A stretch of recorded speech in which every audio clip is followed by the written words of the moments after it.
সিলেটের জৈন্তাপুরে বিজিবির সঙ্গে সংঘর্ষে গুলিবিদ্ধ যুবকের মৃত্যু হয়েছে। বিস্তারিত দেখুন প্রতিবেদনে।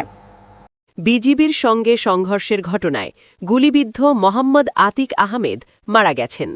সোমবার বিকেল 5:30টার দিকে সিলেট ওসমানী মেডিকেল কলেজ হাসপাতালের নিবিড় পরিচর্যা কেন্দ্রে আইসিইউতে চিকিৎসাধীন অবস্থায় তার মৃত্যু হয়।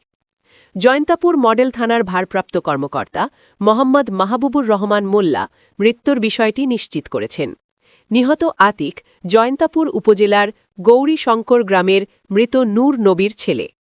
প্রসঙ্গত, গত 22 জানুয়ারি রাত 8:30 থেকে 10টার মধ্যে জৈন্তাপুর থানাধীন গৌরীশঙ্কর টিপরাখোলা এলাকায় টহলরত বিজিবি সদস্যদের সঙ্গে স্থানীয় চোরাকারবারিদের সংঘর্ষ হয়।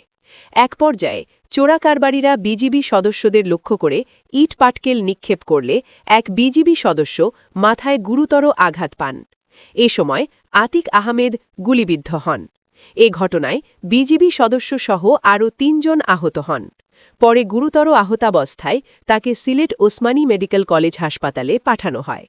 জৈন্তাপুর মডেল থানার ভারপ্রাপ্ত কর্মকর্তা মোহাম্মদ মাহবুবুর রহমান মোল্লা বলেন, আহত আতিক আহমেদ সোমবার বিকেলে ওসমানী হাসপাতালে মারা গেছেন।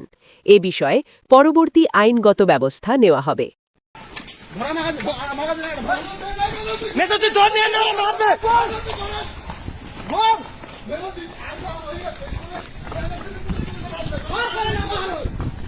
ফায়ার করার নাম নয়।